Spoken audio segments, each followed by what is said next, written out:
Thank you. Good evening, everyone. My name is Donna and I am an alcoholic, and it's so good to be here. And Ali, thank you for inviting me back. This is a very special evening for me because my first teacher who started me on this path and my current teacher are both on this call. Loretta, thank you so much. And Gwen, thank you so much. When I was asked to come up with the topic, I sat with the big book and I sat with the 12 and 12. And because of how I'm actually feeling, what resonated was the passage that I chose. Because it's exactly how I feel, that sense of belonging. It's not so much that I feel like I'm connected with you, but it's my relationship with God. I'm very grateful that I had, God, willingness and open mind and honesty. And it's the same thing I bring to the deal 22 years later. My sobriety date is August 5th, 2000. And I always remember that last day of my drinking.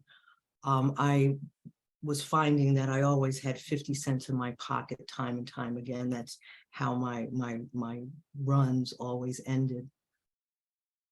And on August 5th, 2000, something had happened to me that had never happened any other date. I don't know if it was because I really felt such a place of despair that I didn't feel that I could go on any longer, and a power burst upon me that I had never felt before. And I knew in that moment that the obsession to drink was lifted, and I actually walked past my mom, and I even said that to her. I told her I was done. And then the journey began, and it's amazing because the people that were placed in my path were people that I probably wouldn't have found on my own. And I always say that if I don't believe that God did the miracle on August 5th, 2000, my God was going to stay small. And I was just willing to go to any length. I couldn't help but be willing because of the teachers that were before me. They had something, they had a sense of belonging. They made me feel that for the first time I was going to probably find what I had never found before, because I had always been on a journey. I always felt that something was missing and I didn't know what it was. And this was before I drank. I remember when I first started going through the work, it was real important that I come up with a concept that I can believe in. I always say that when I come to Alcoholics Anonymous for the first time, I get to discover what's wrong with me. I get to discover if I'm an alcoholic, because when I come in here, it's just a desire to stop drinking. And I've always believed what people told me about me, and I never questioned it.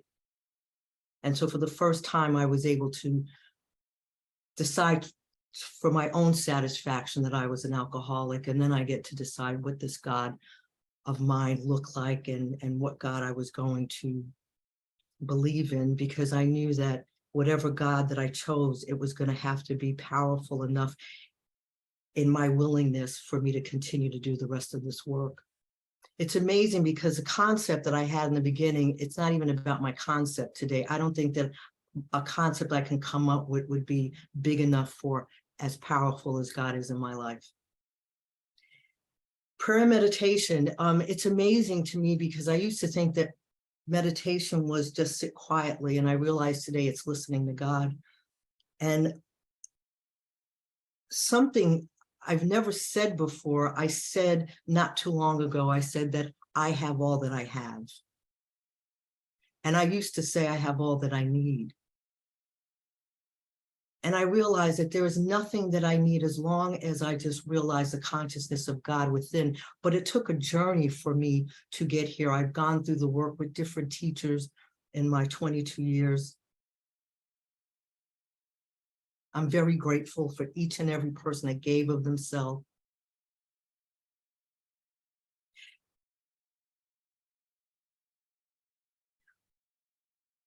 I understand today that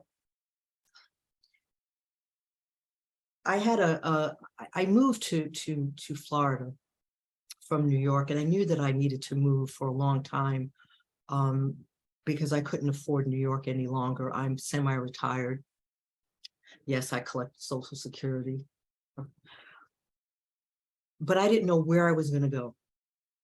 And I was okay with that because I realized I don't know until I know.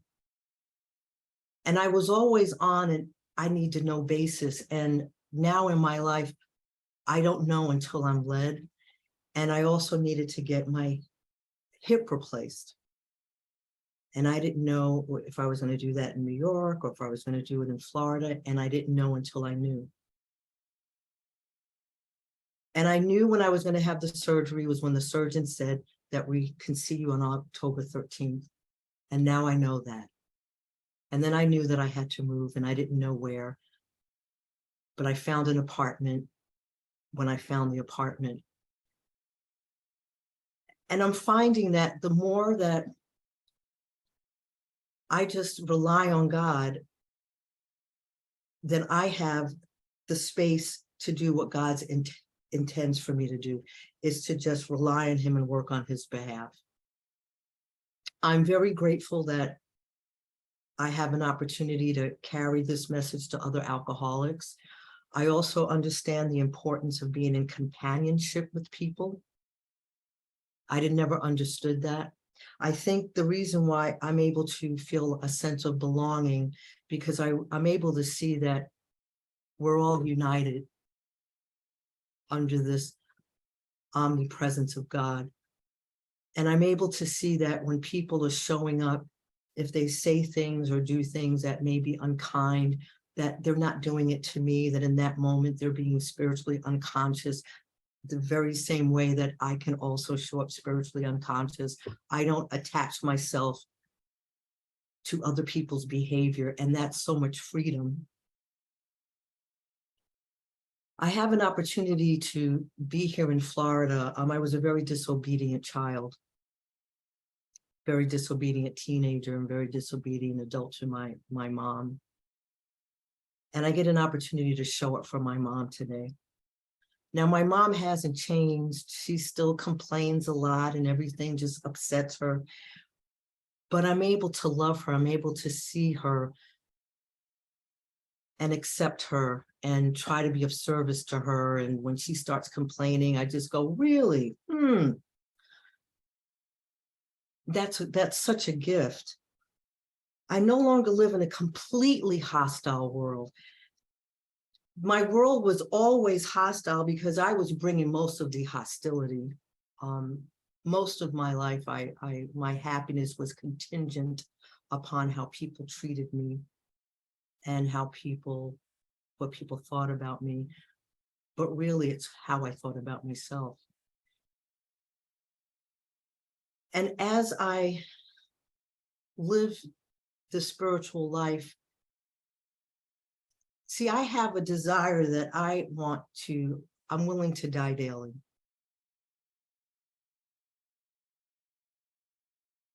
In prayer, I feed my mind a new narrative. And that's why I think it's so important when it says that we should take advantage of spiritual books. Currently, I'm reading Joel Goldsmith, and I just love him. And I want to thank you, Gwen, for turning me on to Joel. And my desire is that God becomes I, and that I'm like this with God. And I always have a hard time when I'm asked to speak on step 11, because this is a whole new way of being for me, that I don't always have the right vocabulary. Is God working through me? Is God working with me? I do know that it's not me learning how to love you better and learning how to be more understanding towards you. It's God doing that through me. Because as a human being, my love is always contingent on a need. And as soon as that need isn't met, I can fall out of love real quick and I can fall out of understanding. I was on the subway going to Coney Island. And there was a man who was on the train with two young boys. One was about 13, the other one was about 9. And I asked the young boy, the younger boy said, "Oh, you're going to Coney Island." And it turned out to be their uncle. And I felt the love in this man. He was so excited to be taking his nephews to Coney Island. It's like I tapped into this man's love, and he just felt, he was just so honored to take his nephews to Coney Island that when I got off the train, I started crying, because how I connected with that man was on a level that was so deep that it wasn't human, it was God. You know, in the big book, it makes reference to all this new life, new foundation, new. I don't know this new. I don't know how to describe the new half the time. I just know that when I'm in prayer and meditation and I say things like, I have all that I have,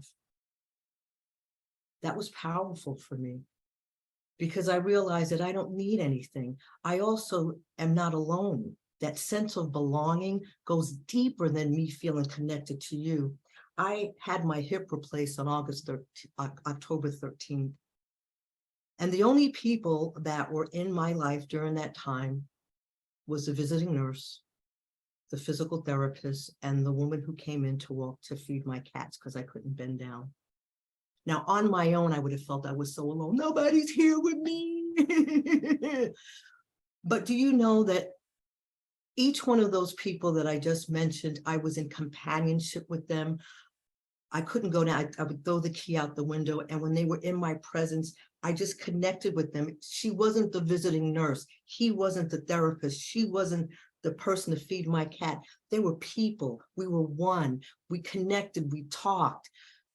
The guy was only with me for 30 minutes, but that 30 minutes made me realize I'm not alone.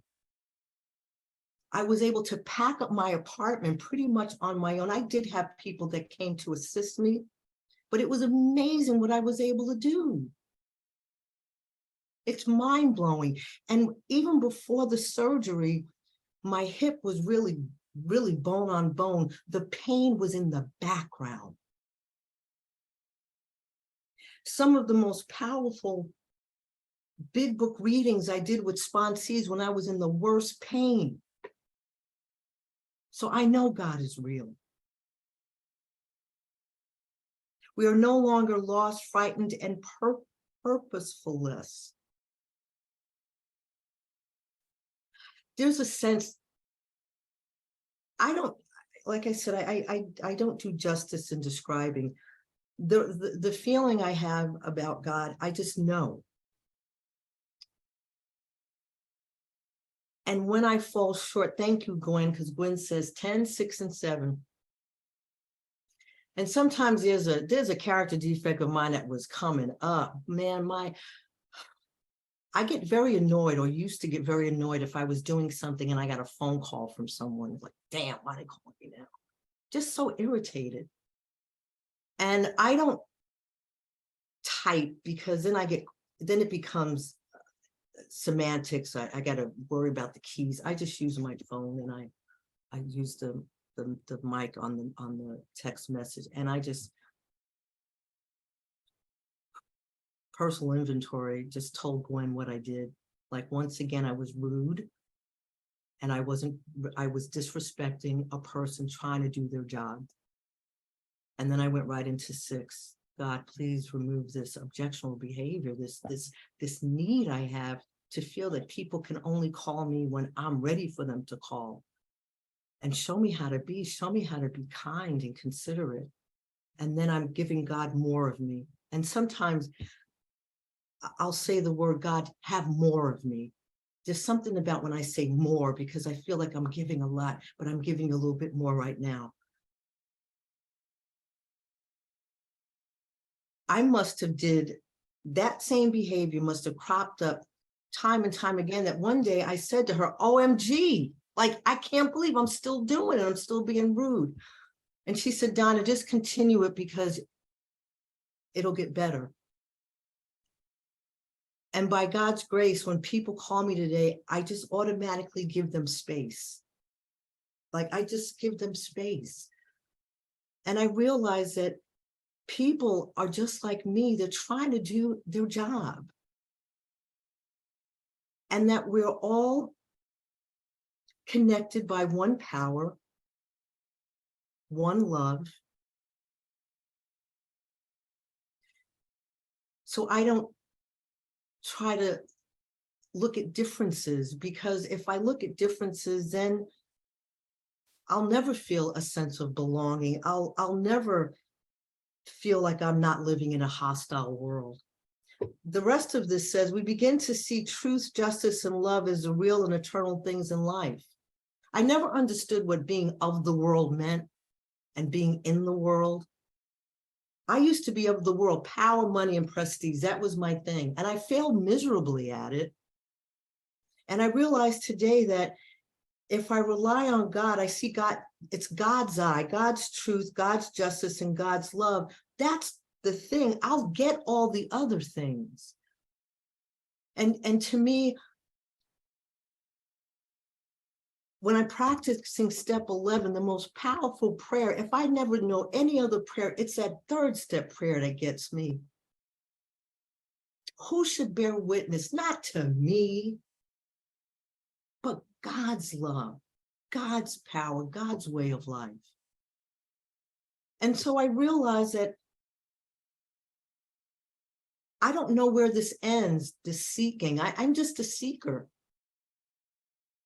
I keep having new teachers. I go through the work again. I write inventory. You know, Gwen says, well, you're going to be going down to be with your mom. You may want to, you know, write some inventory. And there was a lot of limiting beliefs that was still cropping up. And I want to thank Loretta, because she gave me a great word, the tinge. When I feel the tinge of an old idea that's going to take me back to a place of I'm not feeling good enough and make me feel like I don't belong, I can pause in that. I can turn in that. I can pray in that. Because if I don't, it's going to cost me emotionally and it's going to cost me materialistically. What I mean by materialistically, my old ideas is I'm not enough, I'm not good enough, and everybody's better. Whatever it is I want to try to do to better my life, I won't succeed, because this feeling that I'm not good enough will always be in the way.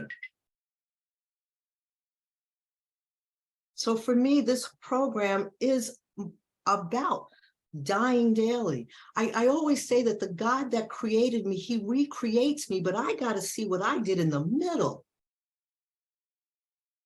that keeps me from being a part of the human race. I remember I did my first fit set with Rashid, and there's certain things I don't forget.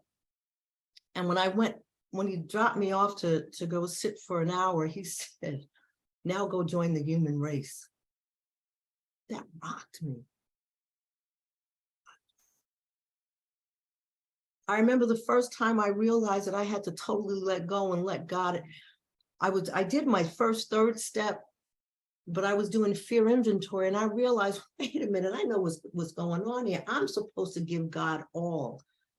And it was my first honest prayer. And I went to Catholic school for 13 years, including kindergarten. And my first honest prayer was a conversation. And I said, God, I feel like I'm up on a cliff, way up high.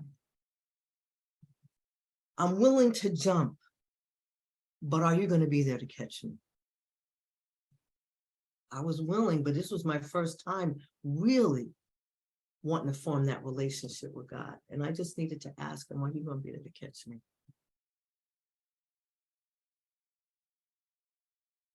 So I don't know where this journey leads me. I just know that I feel that I'm enough.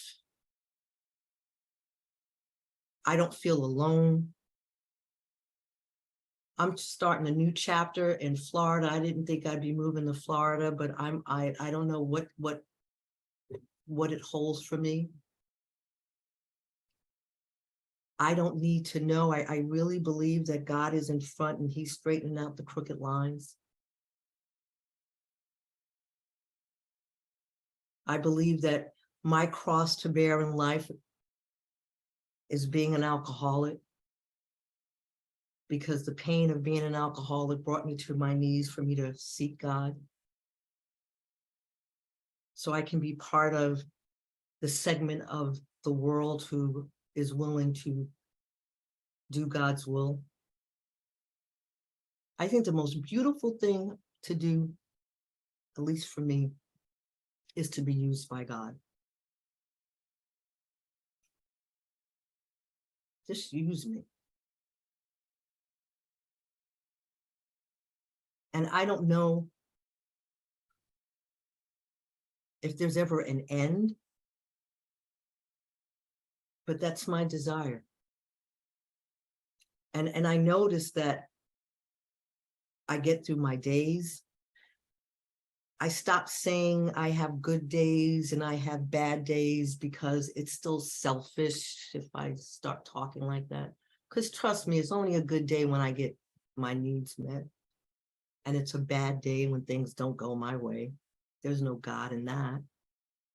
And then I think about it, well, the days that are challenging, they're really not bad days because it gives me a great opportunity to rely on God and ask God to show me, what do I do here? I don't get it right all the time, nor should I. Because if I don't get it right all the time, I can't expect you to get it right all the time. And I think what makes me more connected with you guys are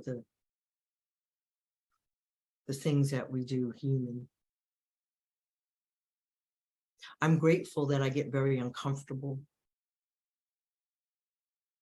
when I'm not kind and loving. It doesn't feel good. There was a time that if I did things to hurt people, the best I could do was say, oh, I was only kidding. Or, oh, you're just so sensitive. I couldn't own anything. But I don't know whether it's the connection that I have with others that I can feel when I'm being unkind. And when I was doing 10, 6, and 7 for like 3 days in a row, these were people that were calling me up about my surgery.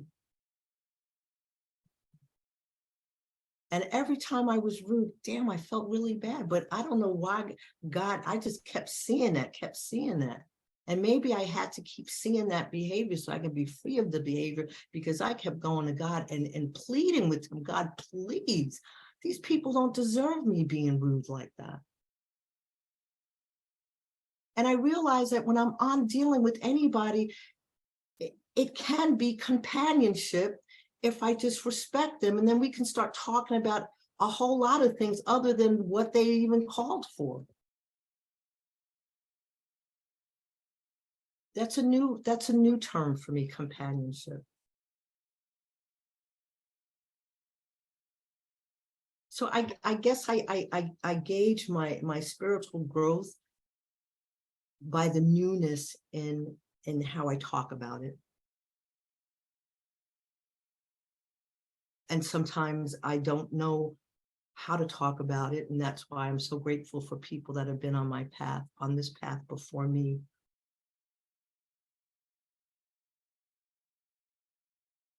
Because as I hear them, I get a sense as to that I'm on the right path, that this thing just keeps getting better and better.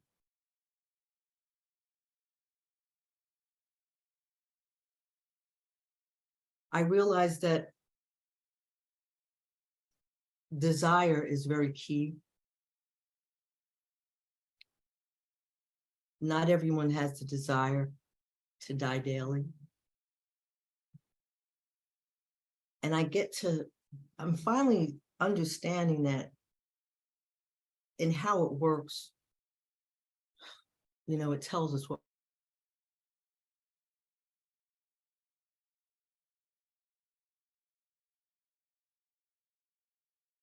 the people that are coming in or that have been sitting around a long time, are they willing to go to anyone to get it? Well, they're not saying what the it is, but are we the it? Are we the light? Who should bear witness as we demonstrate? Not our love, not our power, not our will. That's all God's.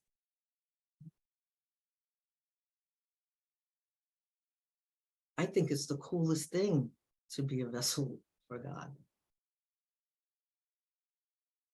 takes all the pressure off of how to live life. God says, rely on me and work on my behalf. That's it, Donna. I got you. And it's testimony, because what I went through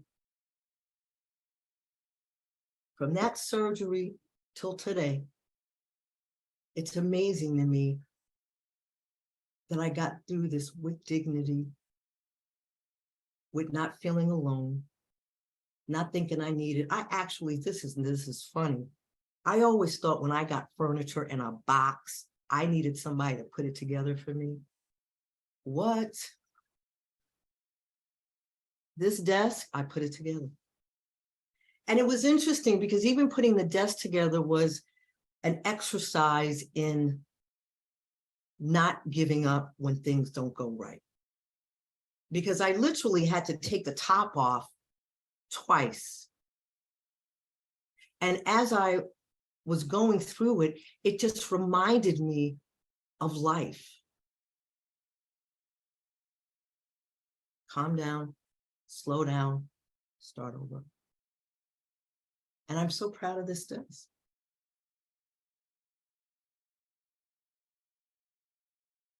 I'm so grateful. August 5th, 2000, God saved me from me. And he put some amazing people in my path. Two of them are on this call. That when I saw them, I started crying because it reminded me of when I first came into AA. And I get to share with them on the call tonight.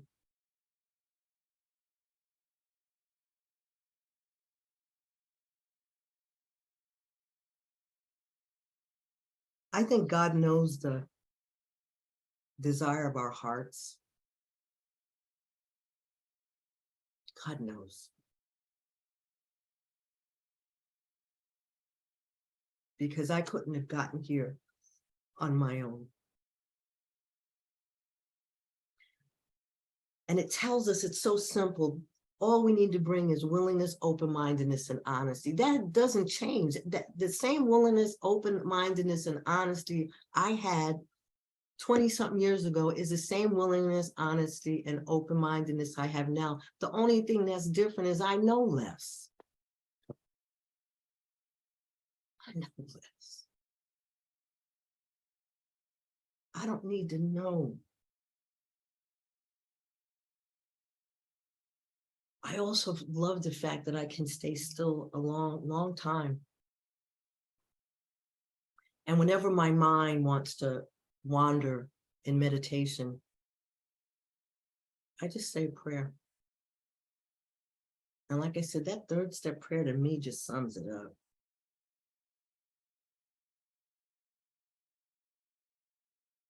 And I just sit with God. Just sit. I've even been sitting in the middle of the day because sometimes a lot of life gets in the way. So I sit again.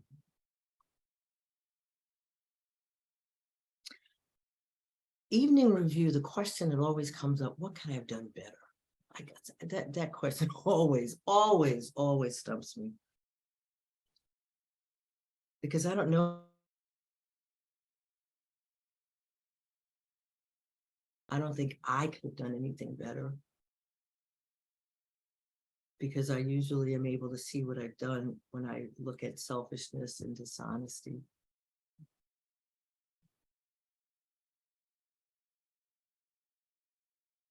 There's not really much I can say.